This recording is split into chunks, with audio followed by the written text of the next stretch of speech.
Hello everyone. तो आज हम लोग बात करेंगे रोबोटिक सर्जरीज के बारे में। तो सबसे पहले कि रोबोटिक सर्जरीज क्या होता है। हम लोग को ऐसा लगता है कि रोबोटिक सर्जरीज में कोई रोबोट होता है, वो सर्जरीज करता है, और जो सर्जन या डॉक्टर होते हैं वो रोबोट से सर्जरीज कराते हैं, बट ऐसा नहीं है। रोबोटिक सर्जरीज एक ऐसी सर्जरी है जो रोबोटिक इंस्ट्रूमेंट से की जाती है। बेसिकली जो इंस्ट्रूमेंट्स हैं उनको रोबोटिक इंस्ट्रूमेंट्स बोला जाता है। उसको जो कंट्रोल करते हैं या उनको जो सर्जरी करता है वो सर्जन ही होता है। बस जो इंस्ट्रूमेंट्स होते हैं उनको रोबोटिक इंस्ट्रूमेंट्स होते हैं। उसमें बेसिकली दो सेक्शंस होते हैं इंस्ट्रूमेंट्स के।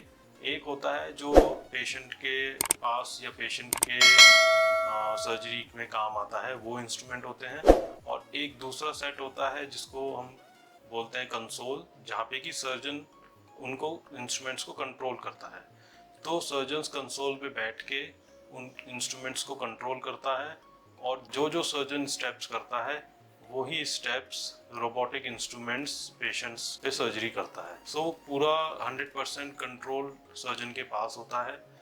रोबोटिक इंस्ट्रूमेंट्स के पास कोई भी कंट्रोल नहीं होता, या वो कोई भी स्टेप्स अपने आप से नहीं करते हैं। ना ही उनमें ऐसी कोई टेक्नोलॉजी होती है कि वो अपने आप से कोई एक्शन ले सकें। सो उसमें कोई ऐसे आर्टिफिशियल इंटेलिजेंस या फिर कोई ऐसे सॉफ्टवेयर या कोई प्रोग्राम्ड नहीं होते हैं वो इंस्ट्रूमेंट्स। वो भी नॉर्मल इंस्ट्रूमेंट्स की तरह होते हैं, लेप्रोस्कोपिक इंस्ट्रूमेंट्स की तरह, बट उनमें कुछ मॉडिफिकेशंस होते हैं। उसमें जैसे जो रिस्ट मूवमेंट होता है या फिर जो बेंडिंग होती है लेप्रोस्कोपिक इंस्ट्रूमेंट से, उनसे बेटर होती है। उनकी जो हैंडलिंग होती है वो लेप्रोस्कोपिक इंस्ट्रूमेंट से बेटर होती है। तो इंस्ट्रूमेंट्स में मॉडिफिकेशन होता है, बट उसको जो कंट्रोल कर रहा है वो सर्जन ही होता है। और रोबोटिक इंस्ट्रूमेंट खुद से कोई भी स्टेप या कोई भी प्रोसीजर नहीं करते हैं। अब हम लोग समझेंगे कि कौन कौन सी सर्जरीज हैं जो यूरोलॉजी में रोबोट के थ्रू की जा रही हैं। सो मोस्ट कॉमन या जो सबसे बेनिफिशियल है वो है प्रोस्टेट की सर्जरी, यानी कि रेडिकल प्रोस्टेटेक्टमी। जो प्रोस्टेट का ट्यूमर होता है तो उसमें हम प्रोस्टेट को निकालना होता है, तो उसमें रोबोट का बहुत ही अच्छा बेनिफिट है।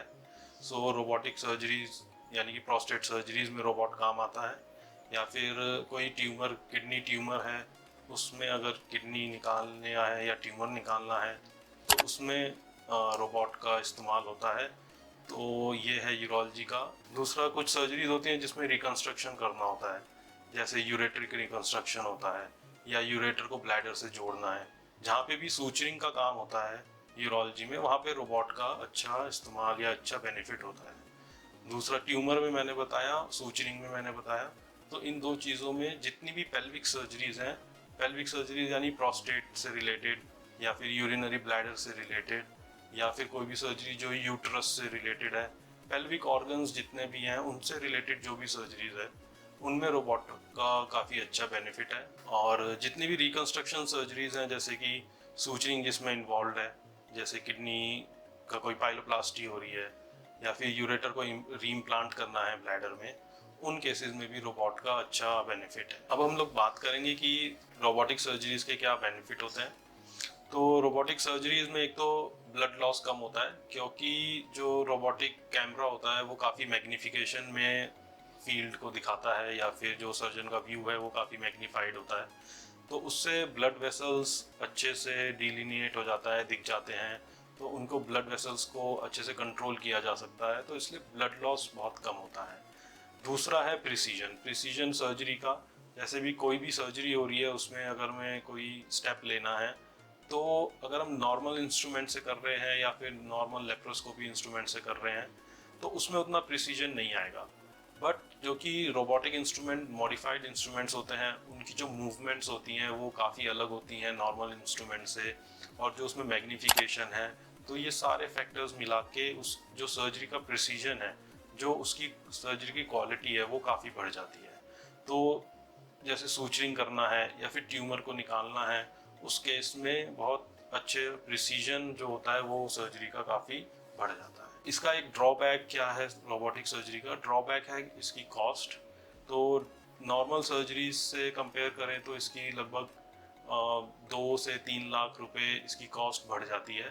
तो जो नॉर्मल सर्जरीज हैं उसकी कॉस्ट प्लस रोबोट की एक्स्ट्रा कॉस्ट ऐड हो जाती है, क्योंकि रोबोटिक जो इंस्ट्रूमेंट्स हैं वो काफ़ी कॉस्टली होते हैं और उनमें जो रोबोटिक सर्जरीज में जो चीज़ें इस्तेमाल होती हैं, जो चीज़ सूचर्स इस्तेमाल होते हैं या फिर जो इंस्ट्रूमेंट्स इस्तेमाल होते हैं, उनकी कॉस्ट काफ़ी ज़्यादा है। तो इस वजह से रोबोटिक सर्जरीज की कॉस्ट थोड़ी हाई है।